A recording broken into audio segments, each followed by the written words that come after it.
Hello साथियों, कैसे हो? मैं डॉक्टर लोकेश शाह। आज सांख्यिकी में हम नया चैप्टर शुरू कर रहे हैं। सीरीज है C11। C10 में हमने प्रतिगमन विश्लेषण पढ़ा। आज प्रायिकता सिद्धांत प्रारंभ कर रहे हैं। प्रोबेबिलिटी की थ्योरी देखें हम, प्रायिकता क्या होती है। और पार्ट 1 सीरीज C11 पार्ट 1 और चैप्टर का नाम है प्रोबेबिलिटी, प्रायिकता। क्या होता है प्रायिकता? शॉर्ट में अगर हम एक लेमैन को समझाना चाहें तो हम इसको संभावना, किसी भी घटना के घटने की संभावना या कोई घटना होने की संभावना, इसको हम सिक्का उछालते उसी से नॉर्मल वे में हम इसको समझा सकते हैं। तो किसी भी घटना के घटने की संभावना जो है उसी को हम प्रायिकता कहते हैं। अब कोई प्रयोग, जैसे सिक्का उछाला, एक पासा फेंका, ताश की गड्डी में से एक पत्ता निकाला, तो ये सारी चीजें जो हैं इनसे हमें प्रायिकता निकालनी है। कैसे निकले? तो कुल स्थितियां कितनी हैं और अनुकूल स्थितियां कितनी हैं, इसका अनुपात ही प्रायिकता होता है। जैसे एक सिक्के को उछालते हैं, कुल स्थितियां 2 होती हैं, हेड और टेल, 2 स्थितियां चित और पट। एक पासा उछालते हैं, कुल स्थितियां 6, पासे पर 1 2 3 4 5 6 अंक लिखे हुए रहते हैं, है ना। तो यहां पर हमें यह ध्यान रखना है कि कुल स्थितियां कितनी हैं। अब हमें क्या चाहिए? जैसे एक सिक्का उछाला, हेड आने की प्रायिकता, चित आने की प्रायिकता। अनुकूल स्थिति, सिक्के पर हेड तो एक ही जगह है, तो अनुकूल हो गया 1, कुल हो गया 2, 1/2। अनुकूल स्थिति बटा कुल स्थिति, ठीक है ना। यही इसका फार्मूला है। देखिए, किसी घटना के घटने की संभावना को प्रायिकता कहते हैं। किसी प्रयोग में घटना के घटने की अनुकूल स्थितियों का कुल स्थितियों से अनुपात ही प्रायिकता है। अनुकूल स्थिति बटा कुल स्थिति, फेवरेबल कंडीशंस अपन टोटल कंडीशंस। यहां लेकिन सभी समान संभावना वाली स्थितियां रहेंगी। जैसे हेड और टेल आने की संभावना समान है। एक पासा उछालते हैं, 1 का अंक भी ऊपर आए, 2 का भी आ सकता है, 3 का भी है, सबकी संभावनाएं समान है। जैसे पासा उछालना है, कुल स्थितियां 6 हैं, अब 3 का अंक ऊपर आना चाहिए, तो 3 का अंक तो पासे पे एक ही जगह लिखा हो ना। अनुकूल स्थिति हो गई 1 और कुल स्थिति हो गई 6, तो प्रायिकता कितनी होगी? 1/6। यहां पर लिखा, एक पासा उछालने पर 1 2 3 4 5 6 ये अंक लिखे हुए रहते हैं, कुल स्थिति हो गई 6 में से 4 का अंक आने की प्रायिकता, अर्थात पासा उछालें तो 4 का अंक ऊपर दिखना चाहिए, उसकी क्या प्रायिकता है? तो 4 तो पूरे पासे पे एक ही जगह लिखा है, अनुकूल स्थिति हो गई 1, है ना। तो यहाँ पर अनुकूल स्थितियां बटा कुल स्थितियां, P लिखा है स्मॉल p, ये प्रोबेबिलिटी का सिंबल है, इक्वल टू 1/6 अनुकूल स्थिति बटा कुल स्थिति। अब यहाँ पर हम कुछ विशेष बातें इससे रिलेटेड यहाँ लिख रहे हैं। यदि m अनुकूल स्थितियां हों, फेवरेबल कंडीशन मान लो m है, कुल स्थितियां n, कुल स्थितियां n है, फार्मूला क्या हो जाएगा इसके अनुसार? m/n। तो प्रायिकता P = m/n। यदि हमें ऐसा दिया हुआ हो, अनुकूल ये है, प्रतिकूल ये है, कुल ये है, उसको देखते हैं। यदि A अनुकूल स्थितियां और B प्रतिकूल स्थितियां, प्रतिकूल मतलब वो नहीं आना। जैसे मैं एक सिक्का उछालता हूं, हेड आने की अनुकूल स्थिति 1, क्योंकि हेड तो 1 है। प्रतिकूल तो हेड के अलावा और क्या है? 10, तो प्रतिकूल भी तो 1 है ना। तो ये ध्यान रखें, अनुकूल और प्रतिकूल दोनों का योग करें, कुल स्थितियां आएंगी।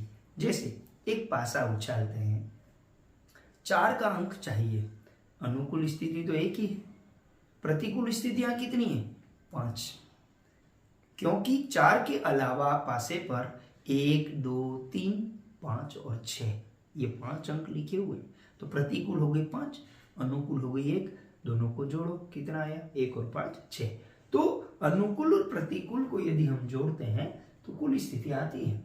ए अनुकूल, बी प्रतिकूल स्थितियां हैं, तो कुल स्थितियां हो गई A+B। प्रायिकता कैसे निकलेगी? अनुकूल बटा कुल, अनुकूल को हमने A लिखा है, A ऊपर आ गया, नीचे A+B, क्योंकि ये कुल है। इसी प्रकार एक और बात देखें, घटना के घटने की प्रायिकता, प्रोबेबिलिटी P है और न घटने की प्रायिकता Q है, घटना घट जाए उसकी संभावना, तो प्रायिकता तो यदि P है और हम कहें वो नहीं घटे उसकी संभावना मान लो Q है ना। तो P plus Q equal to 1, ये हमें ध्यान रखना है। घटने की प्रायिकता प्लस न घटने की प्रायिकता दोनों का योग जो है वो 1 के बराबर होता है। जब ये अगर सही है तो केवल P निकालना हो मान लो और Q हमारे पास हो तो 1 माइनस Q करेंगे तो P आ जाएगा, और अगर Q निकालना है तो 1 माइनस P कर दे तो Q आ जाएगा। ये हमें ध्यान रखना है कि दोनों का टोटल है वो 1 के बराबर होता है। फिर हम बात करते हैं अर्थात ये तो हो गया ना, अर्थात घटना के घटने की प्रायिकता और न घटने की प्रायिकता का योग 1 होता है। ये हमने यहां लिख ही दिया है ऊपर, दोनों का योग 1 होगा। फिर बात करते हैं प्रायिकता का मूल्य 0 और 1 के बीच या उनके बराबर होगा। ये ध्यान रखना है कि प्रायिकता P का मूल्य कभी भी 0 से कम नहीं आता है। 0 से कम का मतलब क्या हुआ? ऋणात्मक। प्रायिकता कभी भी ऋणात्मक नहीं होती है और प्रायिकता का मूल्य कभी 1 से अधिक नहीं हो सकता है। ठीक है ना, ये हमें ध्यान रखना है। 1 और 0 के बीच में या उनके बराबर होगी। यहां हमने सिंबल में लिखा है probability P is greater than equal to 0, कि प्रोबेबिलिटी का वैल्यू 0 के या तो बराबर होगा या 0 से ज्यादा होगा। Less than equal to 1, P का वैल्यू जो है 1 के बराबर या 1 से कम होगा। तो 0 से कम नहीं और 1 से अधिक नहीं होगा। ठीक है ना, यस। यदि 0 है इसका मतलब क्या हुआ? प्रोबेबिलिटी इक्वल टू 0, अर्थात वह घटना नहीं घटेगी, घटना के घटने की कोई संभावना नहीं है, तो प्रोबेबिलिटी 0 होती है। और प्रोबेबिलिटी अगर 1 है तो क्या मतलब है? निश्चित घटना है ना।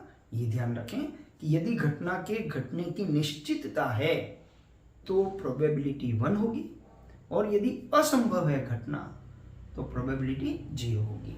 अब हम प्रोबेबिलिटी से जुड़ा एक टॉपिक पढ़ लेते हैं, उसके बाद हम प्रोबेबिलिटी को और आगे बढ़ाएंगे। पहले हम थोड़ा सा ब्रेक करके इससे रिलेटेड एक टॉपिक है क्रमचय और संचय। क्रमचय और संचय इंग्लिश में बोलते हैं परमुटेशंस एंड कॉम्बिनेशंस। ठीक है ना, P और C ये ध्यान रखना है। क्रमचय के लिए हम P का यूज करेंगे, संचय के लिए हम C का यूज करेंगे।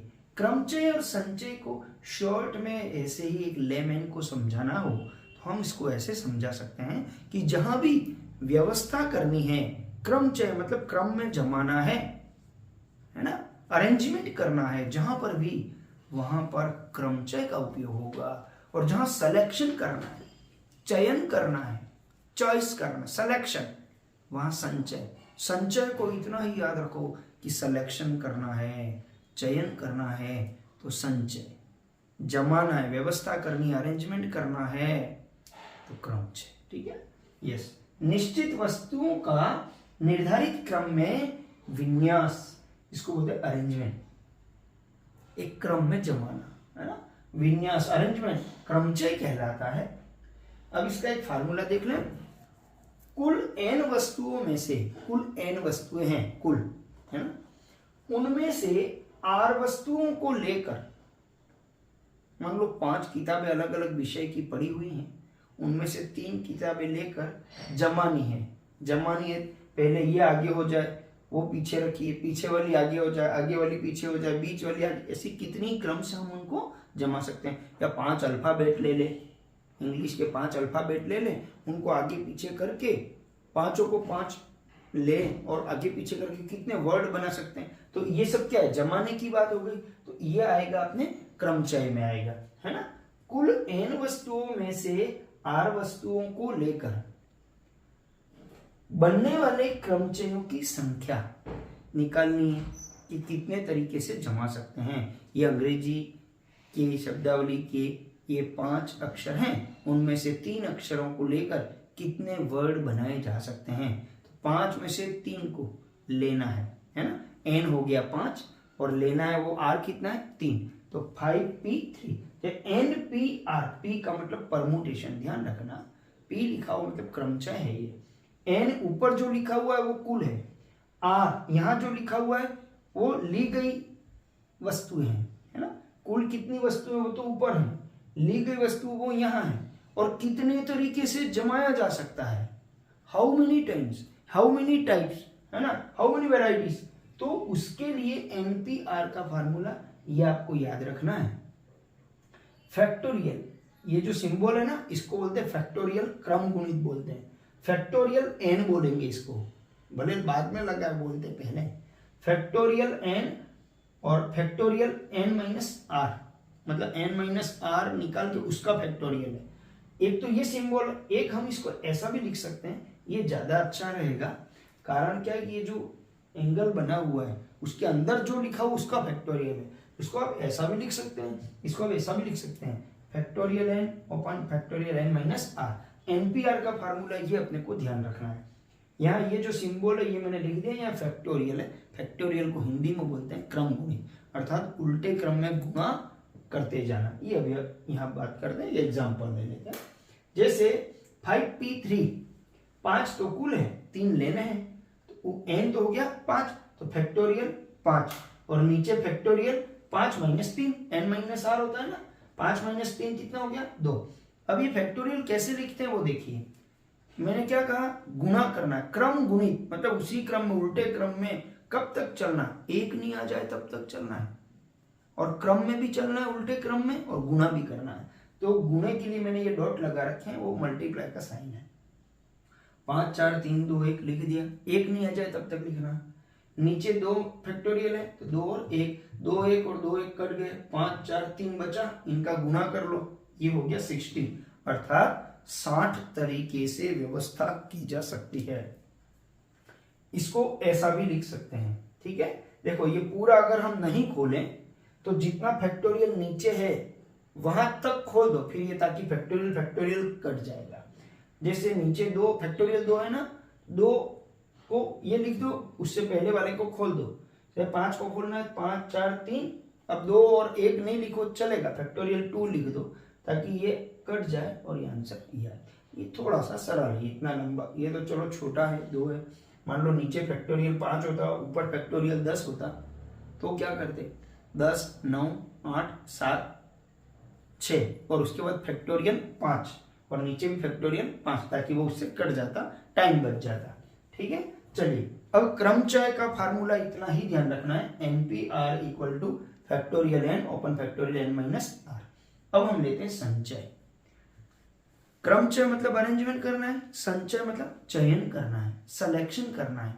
एक मटके के अंदर गोलियां पड़ी हुई है, नाम पड़े पर्चियों में लिखे हुए या टोकन पड़े, और निकालना है हमको, तो हम क्या कर रहे हैं, संचय कर रहे हैं।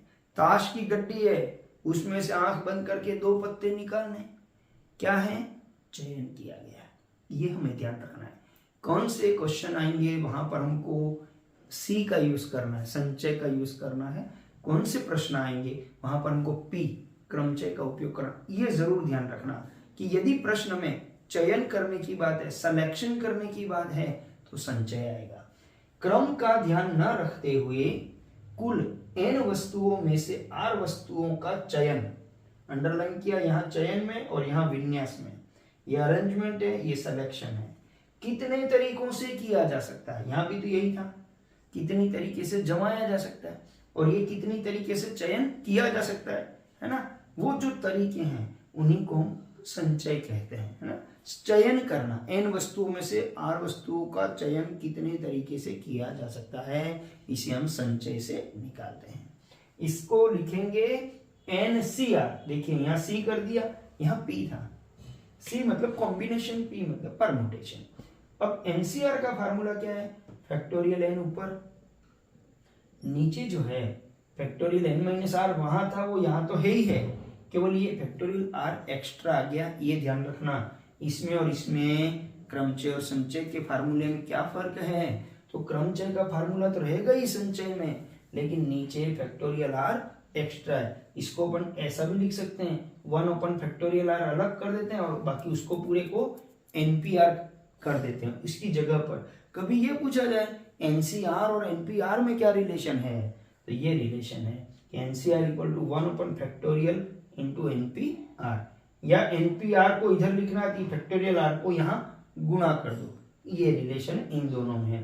अब हम बात करते हैं, इससे एक क्वेश्चन ले लेते हैं। 5p3 लिया था, यहाँ 5c3 कर लेते हैं। 5c3 फैक्टोरियल 5, नीचे फैक्टोरियल r रहता है तो फैक्टोरियल 3, और फिर एक फैक्टोरियल n माइनस r होता है, तो n माइनस r 5 माइनस 3। अब इसको खोला, इसको खोल दिया हमने, 5 4 है ना। अब यहाँ पे देखिए नीचे फैक्टोरियल 3 है, मैंने 5 और 4 को ही अगर मैं खोलूं तो इसको पूरे को फैक्टोरियल 3 लिख सकता था मैं, ताकि फैक्टोरियल 3 और फैक्टोरियल 3 कट जाता, ये खोलने की जरूरत नहीं थी। और 5 माइनस 3 2 बचा ना, तो 2 इंटू 1 इसको खोल दिया मैंने। अब यहाँ पे क्या बचा, 5 और 4, तो ये तो हो गया 20, और ये 2, 20 बटा 2 ये 10। इसका एक और तरीका है, कभी भी यहाँ और ये नंबर अगर बड़ा हो तो इसको आप इसमें से ये माइनस कर दोगे ना, 5 में से 3 घटा दो, 2 बचा, तो 5c3 को आप 5c2 भी लिख सकते हो। कैसे, देखिए अब हम 5c2 निकालते हैं, ठीक है। ये 5c2 फैक्टोरियल 5 फैक्टोरियल 2 और ये n माइनस r 5 माइनस 2, तो 3 बच गया, यहां से कटेगा है ना, सेम एज इट इज आ गया ना, 5 3 और 2, ये 5 3 और 2 सेम आ गया ना।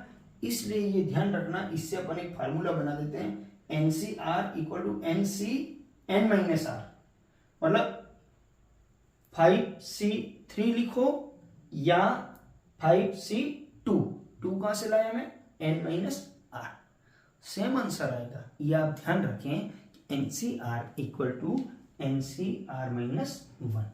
अब एक और देख लेते हैं फार्मूला, n असमान वस्तुओं में से कुछ या सभी लेकर कितने अधिकतम संचय बन सकते हैं, ये ध्यान रखना। अधिकतम उसके संचय की कुल संख्या कितनी हो सकती है, एक या सभी। 10 वस्तुएं हैं, 10 टोकन हैं, है ना, उन मटके में पड़े, उनमें से एक को निकालने के तरीके, 2 को निकालने, 3 को निकाल, 4 5 6 7 8 9 10, ये 10 सब निकालने के तरीके, सबके अलग अलग तरीकों का अगर मैं योग करूं तो इनकी कुल संचय इतने बनेंगे, 2 की पावर n माइनस 1। ये फार्मूला अपने को ध्यान रखना है, ये ऑब्जेक्टिव टाइप क्वेश्चन में कभी भी अपने काम आ सकता है।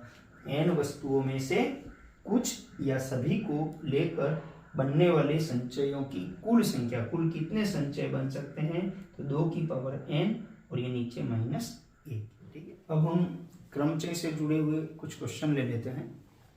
निम्नलिखित में क्रमचयों की संख्या ज्ञात करें। क्रमचय मतलब इन्हें जमाने के तरीके या विन्यास के तरीके कितने हो सकते हैं, उसी को हम क्रमचय बोलते हैं। ये कुछ क्वेश्चन अपन ने लिए हैं, अलग अलग वैरायटी क्वेश्चन है। सबसे पहले से सॉफ्टवेयर लिखा हुआ है, इसमें एक भी लेटर जो है वो रिपीट नहीं हो रहा है, सारे अलग अलग लेटर हैं, सारे अक्षर लेने हैं। ये 8 अक्षर हैं, 8 में से 8 अक्षरों को लेकर कितने तरीके से नए शब्द बन सकते हैं, है ना। तो n तो हो गया 8 और r भी हो गया 8, है ना। तो NPR 8P8, कल हमने फॉर्मूला देखा NPR, अगर NPN हो तो फैक्टोरियल n हो जाता है। प्रूव करके भी हम देख लेते हैं, ये फैक्टोरियल 8 ऊपर और नीचे n माइनस r होता है, n माइनस r, n भी 8 है, r भी 8 है, 8 माइनस 8 फैक्टोरियल 0, फैक्टोरियल 0 हमेशा 1 होता है, ये ध्यान रखना है। तो फैक्टोरियल 8 बटा 1, इसका मतलब फैक्टोरियल 8, इसका इतना आंसर है। तो इसको अपन इस फॉर्मूले को NPN को ये लिख सकते हैं। ध्यान रखना, कभी पूरा सॉल्व करने की जरूरत नहीं है, जब भी NPN हो तो फैक्टोरियल n आंसर है इसका, है ना। चलिए दूसरा स्टैटिस्टिक्स, ये लेटर हैं, टोटल 10 अक्षर हैं, 10 अक्षर है, 10 स्थान है, 10 अक्षरों को 10 स्थानों पे जमाना। यहाँ पे 8 थे, 8 स्थान थे, तो 8P8, यहाँ 10 है स्थान है और 10 ही अक्षर है, तो ये तो हम समझ गए।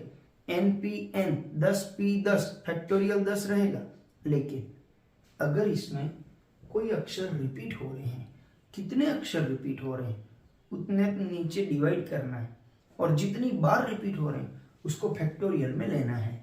जैसे स्टैटिस्टिक्स में S तो 3 बार आया है, T 3 बार आया है और I 2 बार आया है। पहले आप लिख लो कौन से अक्षर कितनी बार आए हैं।